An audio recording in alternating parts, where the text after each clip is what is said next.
Hi friends, welcome back to Mega's tutorial. ಇವತ್ತಿನ video chemistry biology method high school ಶಿಕ್ಷಕರ ನೇಮಕಾತಿಗೆ ಸಂಬಂಧಪಟ್ಟಂತಹ ಪ್ರಶ್ನೆ ಪತ್ರಿಕೆ ಆಗಿರುತ್ತೆ. ಪ್ರಶ್ನೆ ಪತ್ರಿಕೆಯನ್ನ ಕನ್ನಡ ಮತ್ತು ಇಂಗ್ಲಿಷ್ ಮಾಧ್ಯಮ ಎರಡರಲ್ಲಿಯೂ ಪ್ರಶ್ನೆಯನ್ನ ಕೊಟ್ಟಿರೋದ್ರಿಂದ ಒಂದು ಮಾಧ್ಯಮದಲ್ಲಿ ಮಾತ್ರ ನಾನು ಓದ್ತಾ ಹೋಗ್ತೇನೆ, ಇನ್ನೊಂದು ಮಾಧ್ಯಮದಲ್ಲಿರೋದನ್ನ ನೀವು ಓದ್ಕೊಳ್ತಾ ಹೋಗ್ರಿ. ಈ ಕೆಳಗಿನ ಯಾವ ಅಣುವಿನಲ್ಲಿ ಇಂಗಾಲ ಪರಮಾಣುಗಳ ನಡುವಿನ ಬಂಧದ ಉದ್ದವು ಚಿಕ್ಕದಾಗಿರುತ್ತದೆ? Among the following compounds, the bond length between carbon atom is shortest in option number 3 ethine. ಅಂದ್ರೆ ಕಾರ್ಬನ್ ಮತ್ತು ಕಾರ್ಬನ್ ನಡುವೆ ಇರುವಂತಹ ಬಾಂಡ್ಸ್ ಏನಿರ್ತಾವಲ್ಲ, ಇದರಲ್ಲಿ ಅತಿ ಚಿಕ್ಕದಾಗಿರುವಂತ ಬಂಧ ಯಾವ್ದಿರ್ತದೆ ಅಂದ್ರೆ ಕಾರ್ಬನ್ ಟ್ರಿಪಲ್ ಬಾಂಡ್ ಈಥೈನ್ ಅನ್ನುವಂಥದ್ರಲ್ಲಿ ಇರುತ್ತೆ. ಎಷ್ಟಿರುತ್ತೆ ಹಾಗೆ ಅಂತಂದ್ರೆ 120 pm. Carbon carbon double bond ಇತ್ತು ಅಂತಂದ್ರೆ ಇದು 134 ಇರುತ್ತೆ. ಹಾಗೇನೆ ಕಾರ್ಬನ್ ಮತ್ತೆ ಕಾರ್ಬನ್ ಸಿಂಗಲ್ ಬಾಂಡ್ ಇತ್ತು ಅಂತಂದ್ರೆ ಅದು 154 pm. ಎರಡನೇ ಪ್ರಶ್ನೆ, the law which describes the relationship between volume and temperature of a gas at constant pressure is called Charles law. Charles ನ ನಿಯಮ ಆಗಿರುತ್ತೆ. According to Charles law, volume of a given mass of gas is directly proportional to temperature at constant pressure. ಇದು statement ಆಗಿರುತ್ತೆ Charles ಲಾದು. Or we can write V divided by T is equal to K, where K is a constant. ಮೂರನೇ ಪ್ರಶ್ನೆ, the oxidation number of chromium in potassium dichromate is K2Cr2O7 ಅಂತಂದ್ರೆ potassium dichromate. ಇದರಲ್ಲಿ chromium ನ oxidation number ಎಷ್ಟು ಅಂತಂದ್ರೆ +6, option number 3. ಅದೇ ರೀತಿಯಾಗಿ K ನ ಆಕ್ಸಿಡೇಷನ್ ನಂಬರು +1 ಆಗಿರುತ್ತೆ. ನಂತರ ಆಕ್ಸಿಜನ್ ನ ಆಕ್ಸಿಡೇಷನ್ ನಂಬರು -2. ಸಿಆರ್ ನ ಆಕ್ಸಿಡೇಷನ್ ನಂಬರ್ ಬಂದ್ಬಿಟ್ಟು +6 ಆಗಿರುತ್ತೆ. Identify the exothermic process. ಕೊಟ್ಟಿರುವಂತಹ ಈ ಕೆಳಗಿನ ಆಪ್ಷನ್ಸ್ ಗಳಲ್ಲಿ ಬಹಿರುಷ್ಣಕ ಕ್ರಿಯೆಯನ್ನ ಗುರುತಿಸಿ. ಮೊದಲನೇದು melting of solid. Melting of solid is an endothermic process. Endothermic process ಅಂತಂದ್ರೆ the process where absorption of energy from its surroundings takes place. ಅಂದ್ರೆ ಇಲ್ಲಿ ಮೆಲ್ಟಿಂಗ್ ಆಫ್ ಐಸ್ ಅನ್ನುವಂಥದ್ದು ಎಂಡೋಥರ್ಮಿಕ್ ಪ್ರೊಸೆಸ್ ಆಗಿರುತ್ತೆ. ಅದೇ ರೀತಿಯಾಗಿ evaporation of liquid is also an endothermic process. ನಂತರ sublimation of solid is also an endothermic process. Combustion of solid ಅನ್ನುವಂಥದ್ದು exothermic process. ಯಾಕಂತಂದ್ರೆ ಇಲ್ಲಿ ಎನರ್ಜಿ ರಿಲೀಸ್ ಆಗುತ್ತೆ in the form of heat and light. ಆದ್ದರಿಂದ combustion of solids ಅನ್ನುವಂಥದ್ದು ಒಂದು exothermic process ನ ಉದಾಹರಣೆಯಾಗಿರುತ್ತೆ. ಪ್ರಶ್ನೆ ಸಂಖ್ಯೆ 5, ಈಥೈನ್ ತಯಾರಿಕೆಯಲ್ಲಿ ನೀರು ಯಾವ ರಾಸಾಯನಿಕ ವಸ್ತುವಿನೊಂದಿಗೆ ವರ್ತಿಸುತ್ತದೆ? ಇದಕ್ಕೆ ಸರಿಯಾದಂತ ಆಪ್ಷನ್ 2 CaC2. ಆರನೇ ಪ್ರಶ್ನೆ, benzene does not undergo addition reaction easily because. ಇದಕ್ಕೆ ಸರಿಯಾದಂತ ಉತ್ತರ because it is having high stability due to resonance. ಅಥವಾ ನಮ್ಗೆ ಕೊಟ್ಟಿರೋ ಆಪ್ಷನ್ ಪ್ರಕಾರ ಅನುರಣನ ಸ್ಥಿರತೆ ವ್ಯವಸ್ಥೆಯ ಸಂರಕ್ಷಣೆ. Resonance stabilised system is to be preserved. Video ಇಷ್ಟ ಆದ್ರೆ ಸಬ್ಸ್ಕ್ರೈಬ್ ಮಾಡಿಕೊಂಡು ಲೈಕ್ ಮಾಡಿ. ಅದೇ ರೀತಿಯಾಗಿ ಇನ್ನುಳಿದಂತಹ HSTR ನ PM ಮೆಥಡ್ ಹಾಗೂ CBZ ಮೆಥಡ್ ನ ಪ್ರಶ್ನೆ ಪತ್ರಿಕೆಗಳ ಲಿಂಕ್ಗಳನ್ನ ನಾನು ಈಗಾಗಲೇ ಡಿಸ್ಕ್ರಿಪ್ಷನ್ ಬಾಕ್ಸ್ ನಲ್ಲಿ ಕೊಟ್ಟಿದ್ದೀನಿ. ಅವುಗಳನ್ನ ಕ್ಲಿಕ್ ಮಾಡೋದ್ರ ಮೂಲಕ ನೀವು ಆ ವಿಡಿಯೋಗಳನ್ನ ನೋಡ್ಕೋಬಹುದು.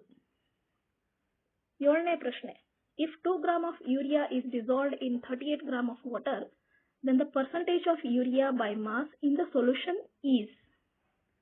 ಸೊ ಇದಕ್ಕ ನಾವು ಒಂದು ಫಾರ್ಮುಲಾ ಬರುತ್ತೆ, ಆ ಫಾರ್ಮುಲಾ ಹಾಕಿ ಕ್ಯಾಲ್ಕುಲೇಷನ್ ಮಾಡ್ತಾ ಹೋಗ್ಬೇಕು.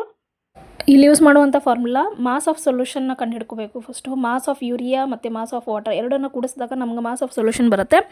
ನಂತರ ಅದನ್ನ ಪರ್ಸೆಂಟೇಜ್ ಕ್ಯಾಲ್ಕುಲೇಷನ್ ಮಾಡಬೇಕಾದ್ರೆ mass of solute divided by mass of solution into 100 ಮಾಡಿದ್ರೆ ನಮಗೆ ಬರುವಂಥ ಉತ್ತರ 5% ಆಗಿರುತ್ತೆ. ವಿಡಿಯೋನ ಪೌಸ್ ಮಾಡಿಕೊಂಡು ನೀವು ಕ್ಯಾಲ್ಕುಲೇಷನ್ನ ಬರ್ಕೋಬೋದು ಅಥವಾ ಸ್ಕ್ರೀನ್ಶಾಟ್ ತೊಗೋಬೋದು. 7ನೇ ಪ್ರಶ್ನೆಗೆ ಸರಿಯಾದಂಥ ಉತ್ತರ 5%, ಆಪ್ಷನ್ ನಂಬರ್ 1 ಆಗಿರುತ್ತೆ. The zigzag motion of colloidal particles was first observed by. ಕಲೀಲಗಳ ಡೊಂಕಾದ ಚಲನೆಯನ್ನು ಮೊದಲು ಗಮನಿಸಿದವರು ರಾಬರ್ಟ್ ಬ್ರೌನ್. ಅದಕ್ಕೆ ಅದನ್ನ ಬ್ರೌನಿಯನ್ ಮೋಷನ್ ಅಂತಾನೂ ಕೂಡ ಕರೀತಾರೆ. HSTR, GPSTR ಹಾಗೂ ಕರ್ನಾಟಕ TET, CETಗೆ ಸಂಬಂಧಪಟ್ಟಂತೆ ಹಳೆಯ ಯಾವುದಾದ್ರೂ ವರ್ಷದ ಪ್ರಶ್ನೆ ಪತ್ರಿಕೆಯನ್ನು ಸಾಲ್ವ್ ಮಾಡಬೇಕಾಗಿತ್ತು ಅಂತಂದ್ರೆ ಅದನ್ನ ನೀವು ಕಮೆಂಟ್ ಬಾಕ್ಸ್ ಮೂಲಕ ನಮಗೆ ತಿಳಿಸಬಹುದು. 9ನೇ ಪ್ರಶ್ನೆ, an example of covalent crystalline solid is. Option number 1 silicon dioxide. ಇನ್ನುಳಿದಂತಹ CaF2, NaCl, C10H8 double benzene ring ಇರುವಂತ ಇವೆಲ್ಲ ಆಪ್ಷನ್ಸ್ಗಳು ಅಯಾನಿಕ್ ಕ್ರಿಸ್ಟಲೈನ್ ಸಾಲಿಡ್ಸ್ಗೆ ಎಕ್ಸಾಂಪಲ್ ಆಗಿರುತ್ತೆ.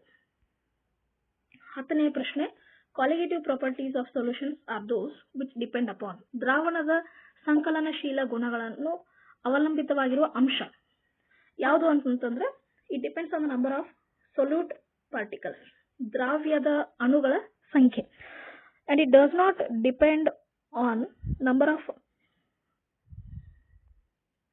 Nature of solute and itself properties like boiling point, elevation, freezing point, depression ಅಥವಾ osmotic pressure ಇವುಗಳ ಮೇಲೆ depend ಆಗಿರೋದಿಲ್ಲ. 11ನೇ ಪ್ರಶ್ನೆ, in H2O2 fuel cell the reaction occurring at cathode is. ಸರಿಯಾದಂತ ಆಪ್ಷನ್ ನಂಬರ್ 3 ಆಗಿರುತ್ತೆ. ಇದನ್ನ ಪೌಸ್ ಮಾಡಿಕೊಂಡು ನೀವು ಕಾಪಿ ಮಾಡ್ಕೋಬಹುದು. 12ನೇ ಪ್ರಶ್ನೆ, which among the following is a thermosetting plastic. ಕೊಟ್ಟಿರುವಂತ 4 ಆಪ್ಷನ್ಗಳಲ್ಲಿ ಥರ್ಮೋಸೆಟಿಂಗ್ ಪ್ಲಾಸ್ಟಿಕ್ಗೆ ಉದಾಹರಣೆ ಯಾವುದು ಅಂತಂದ್ರೆ melamine, option number 3.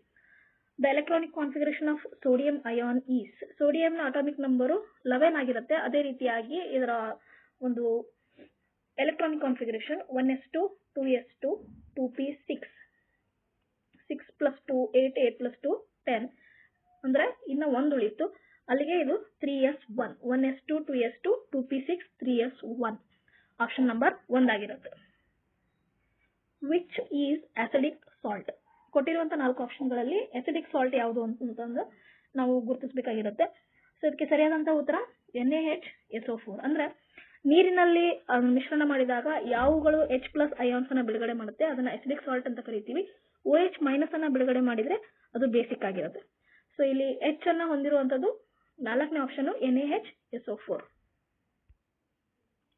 The general formula of cycloalkane is CnH2n. ಹಾಗಿದ್ರೆ CnH2n-2 ಅನ್ನುವಂಥದ್ದು ಕೇವಲ ಅಲ್ಕೈನ್ಸ್ ನ ಒಂದು ಫಾರ್ಮುಲಾ ಆಗಿರುತ್ತೆ. ಅದೇ ರೀತಿಯಾಗಿ CnH2n+2 ಅನ್ನುವಂಥದ್ದು alkanes, only alkanes. Cyclo alkanes ಬೇರೆ, ಅಲ್ಕೇನ್ಸ್ ಬೇರೆ. ಅಲ್ಕೇನ್ಸ್ ನ ಒಂದು ಜನರಲ್ ಫಾರ್ಮುಲಾ ಆಗಿರುತ್ತೆ. ಆದ್ರೆ ಈ CnH ಅನ್ನುವಂಥದ್ದು ಯಾವುದೇ ಒಂದು ಕಂಪೌಂಡ್ ಅಥವಾ ಯಾವುದೇ ಒಂದು ಜನರಲ್ ಫಾರ್ಮುಲಾ ಆಗಿರೋದ್ರಿಲ್ಲ. ಸೊ ಇದಕ್ಕೆ ಸರಿಯಾದಂತ ಆಪ್ಷನ್ CnH2n. 16ನೇ ಪ್ರಶ್ನೆ, the 3D transition metal ion is diamagnetic with electronic configuration of 3D10. 3D10 ಅನ್ನುವಂಥದ್ದು 3ನೇ ಆವರ್ತದ ಸಂಕ್ರಮಣದ ಲೋಹೀಯ ಅಯಾನು. ಇವುಗಳ ಒಂದು ಎಲೆಕ್ಟ್ರಾನಿಕ್ ಕಾನ್ಫಿಗರೇಷನ್ ಆಗಿರುತ್ತೆ. 17ನೇ ಪ್ರಶ್ನೆ, the main constituent of amalgam is Hg. Amalgam ನಲ್ಲಿರುವಂತಹ ಪ್ರಮುಖ ಘಟಕ ಯಾವುದು ಅಂತಂದ್ರೆ Hg, ಅದು ಮರ್ಕ್ಯುರಿ ಆಗಿರುತ್ತೆ. 18ನೇ ಪ್ರಶ್ನೆ, ನಿಕ್ರೋಮ್.